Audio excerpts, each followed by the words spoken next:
1억 모으고 난 다음에 어떤 행동을 해야 되는지에 대해서 말씀을 드리도록 하겠습니다.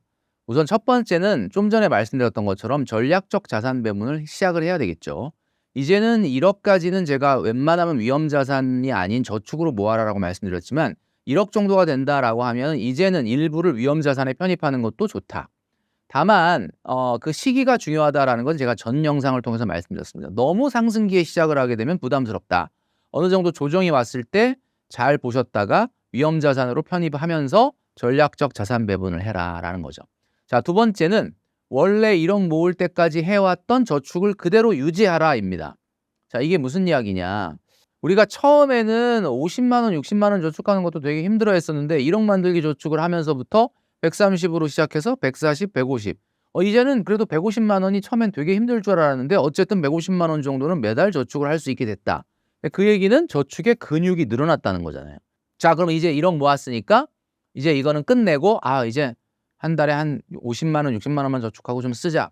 이렇게 돼서는 안 된다라는 거예요. 내가 애써서 만든 저축의 근육, 내가 70kg, 80kg를 바벨을 들어 올릴 수 있는 정도의 근육을 만들었는데 그 다음에 운동하러 가서 나 옛날에 70kg, 80kg까지 들어봤어. 이제는 안 해. 이렇게 안 하지 않습니까? 그러니까 한마디로 그 저축의 근육을 그대로 유지를 해야 된다는 거예요. 그래서 두 번째로 말씀드리고 싶은 거는 바로 기존에 했던 저축의 수준을 그대로 유지하라입니다. 자, 그 다음에 세 번째는 이제 목돈이 1억 이상 또 1억 5천, 2억 이렇게 커가게 될 거예요. 처음에 5년 정도 걸려서 1억을 만든 사람이 그 속도를 그대로 유지한다면 제가 모르긴 몰라도 증액저축을 멈춘다고 해도 최소한 1년 정도 앞당겨서 새롭게 또 1억이 생기게 됩니다. 자, 그러면 이제는 내 집 마련 계획을 세워야 된다.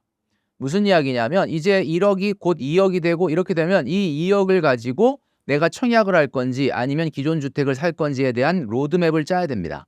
이 로드맵이라는 거는 한마디로 자금 계획을 세우는 것도 있지만 임장을 다녀보는 것도 필요하다. 제가 왜 임장을 가라고 많이 권유하냐면 저는 아직까지는 그 집 살 돈이 아무리 대출을 받아도 안 되기 때문에 그때 가서 한 3, 4년, 4, 5년 있다가 그때 집을 알아보겠습니다. 자, 그렇게 하면 늦습니다.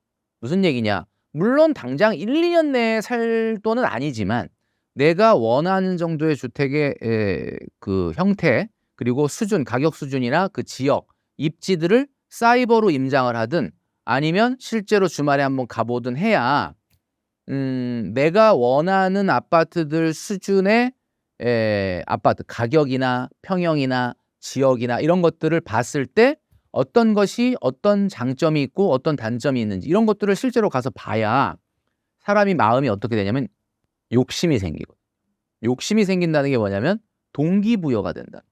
내가 1억 모았고 이제 좀 있으면 1억 5천 되고 2억 되고 그리고 이제 막 투자한 것도 성공해서 금방 2억 5천 되고 막 이런 것들이 앞에 보이기 시작을 하는데 내가 이렇게 모아서 뭐 하지? 라고 하는 로드맵이 없다 그러면 나의 투자는 나의 재테크는 갈 길을 잃어버릴 가능성이 많다. 가장 중요한 건 아무래도 내 집 마련이거든요. 그래서 1억 모으기를 하고 난 다음부터 생각해야 되는 것은 내 집 마련의 로드맵을 짜라가 세 번째로 중요한 일이다라고 말씀드릴 수 있을 것 같습니다.